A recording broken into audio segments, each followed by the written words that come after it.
Amigos da Peixão TV, mais uma rodada do Campeonato Brasileiro, na qual o Santos tem muito mais sorte do que juízo, né? O empate contra o Fortaleza em casa, depois de um primeiro tempo horrível, não foi capaz de colocar o Santos novamente na zona de rebaixamento. Isso porque a equipe do Vitória, né, perdeu o seu jogo pro time do Cruzeiro. Inclusive esse jogo aí, com 1 minuto de jogo, menos que isso, 15 segundos, o Vitória teve uma chance de matar o jogo, de fazer 1-0 em cima do Cruzeiro e aí complicar completamente a vida do Santos, e não o fez. Acabou perdendo no minuto seguinte. O Caio Jorge sofreu um pênalti, fez o gol e o Cruzeiro acabou vencendo a partida por 1-0. Por 3-1, perdão. Até quando a sorte vai ajudar o Santos Futebol Clube, né? A incompetência dos que estão lá será premiada pela ruindade dos outros times. Porque assim, o time do Vitória é muito fraco. Muito, muito. Sem padrão de jogo, sem sistema tático, enfim. O Vitória agora tem 2 jogos em casa, Internacional e Botafogo. O Santos tem 2 jogos fora, Palmeiras, quinta, e Flamengo no domingo. A rodada, do ponto de vista matemático, ela foi boa para o Santos. Eu explico. O Santos tem 5 pontos em relação ao Fortaleza, que já se mostrou dos 4 últimos o único, para mim, ter possibilidade de escapar do rebaixamento. Se o Santos perder a vaga na Série A para algum dos times, certamente será para o Fortaleza. É o time mais bem treinado, é o time que mais consegue, né, jogar e tal. Deu trabalho para o Santos na Vila, venceu o Flamengo. A única questão que fica dentro isso tudo é o seguinte: o Fortaleza ele está a 5 pontos atrás. Ele entrou na rodada 5 pontos atrás. E se ele vencesse o Santos, ele ficaria 2 pontos atrás. Ele poderia passar o Santos na próxima rodada. Hoje, o Fortaleza precisa de 2 rodadas para passar o Santos. Aí, você me pergunta assim, pô, mas você acha que o empate foi bom? Dada essa circunstância do Fortaleza, de manter o Fortaleza 5 pontos atrás, o empate tem que ser, sim, comemorado. A única coisa que o empate não resolve é a angústia que ela continua. Mas se a gente for ver, assim, de grão em grão a galinha vai enchendo o papo, se o Santos tivesse empatado com o Fluminense em 2023, teria escapado do rebaixamento. Então, calma, o campeonato não acabou ainda. Além disso, o Internacional não venceu o jogo dele. Empatou com o Atlético Mineiro. Isso quer dizer que o Internacional tem 36 pontos, 3 pontos a mais que o Santos. O Bragantino tem 36 pontos, 3 pontos a mais que o Santos. O Inter é o 15º, se não me engano, né? E o Bragantino o 14º. O Inter enfrenta o Vitória na próxima rodada. E aí a rodada pode se caracterizar boa por quê? Porque se o Inter empatar com o Vitória, ele continua a 5 pontos do clube baiano e basicamente vai terminando as chances de rebaixamento, porque é um confronto direto. Se o Vitória jogasse contra o Internacional em casa, o Internacional não brigando por mais nada, que era mais ou menos se o Internacional tivesse vencido o Atlético Mineiro, certamente o Vitória era mais favorito. O fato do Inter ser um confronto direto com o Vitória, ficaria apenas 2 pontos, deixa o jogo mais difícil. Isso faz com que o Santos tenha uma vantagem de não precisar, né, vencer o Palmeiras, caso o Internacional consiga, não perca para o Vitória. O Inter é muito mais time que o Vitória. Tá?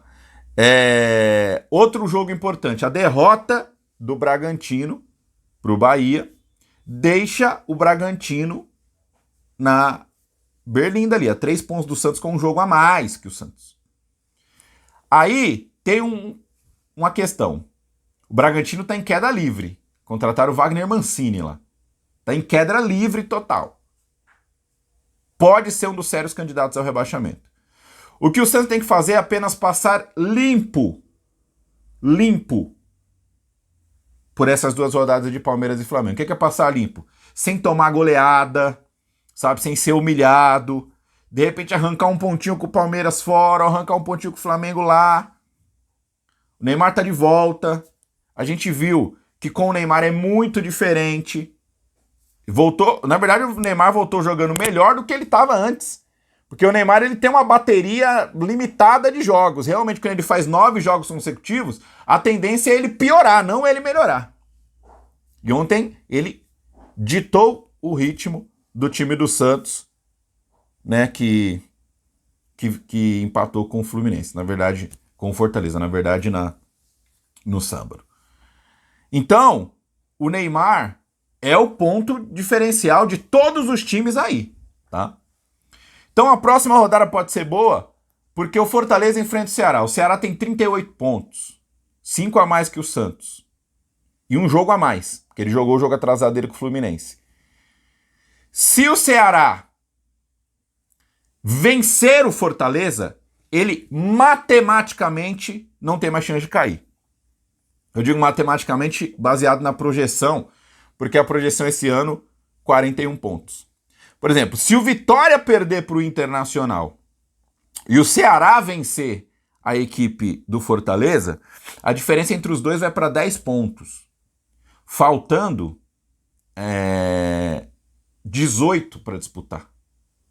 Fica muito difícil para o Vitória passar o Ceará. Então, pro Ceará o jogo é importante e o Santos tem que torcer para o Ceará, para o Fortaleza segurar.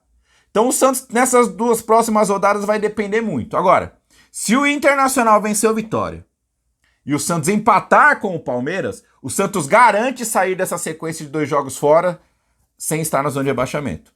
E aí restarão 6 jogos, 4 em casa, os 2 fora. Internacional no confronto direto e o Juventude. Aí dá para escapar. Toda essa conta, ela é feita por quê? Porque ninguém confia no time do Santos. Ninguém confia no time do Santos. Não dá. Se você falar que o Santos vai ganhar um jogo, não dá pra confiar. Mas uma hora vai ganhar um jogo. Isso a gente tem que concordar. Uma hora vai ganhar fora de casa. O Vojvoda não ganha um jogo fora de casa. Uma hora ele vai ganhar.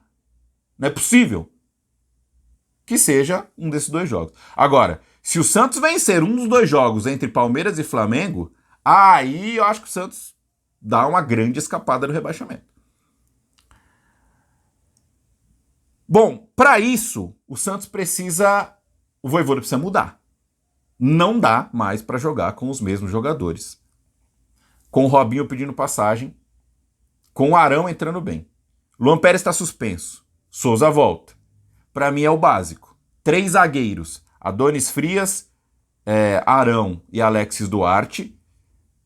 Igor Vinícius, João Schmidt, Zé Rafael, Rolê Zerobarreal, tô mais pro Barreal, que compõe melhor.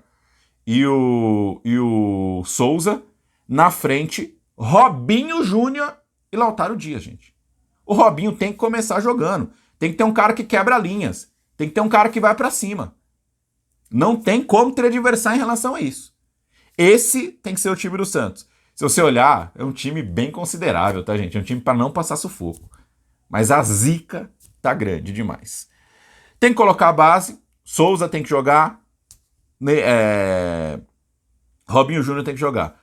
E o Neymar tem que ir pro banco nesse jogo, tá? Não dá, o Neymar não dá para poupar. O gramado sintético não deveria existir. O gramado sintético é uma grande porcaria. O gramado sintético deveria ser proibido. Mas todo mundo joga lá e sai de boa. Por que só o Neymar que não vai poder? Ele não vai poder jogar o jogo todo. Ele tem que jogar 15 e 20 minutos. E o empate é um grande resultado para o Santos. Isso é uma boa. O Santos saber que se empatar o jogo é um bom resultado para o Santos. Então o Santos precisa jogar sério contra o Palmeiras. É o jogo da vida do peixe para tentar escapar do rebaixamento. Eu tô 0 confiante. Eu acho que o Santos já está rebaixado. Mas o futebol não se ganha de véspera, não joga antecipadamente. O futebol tem que esperar o jogo acontecer. Se inscreva no nosso canal aqui na Peixão TV, curta, comente, compartilhe, deixa o like. Vem com a gente para muito conteúdo todos os dias. Forte abraço a todos, valeu!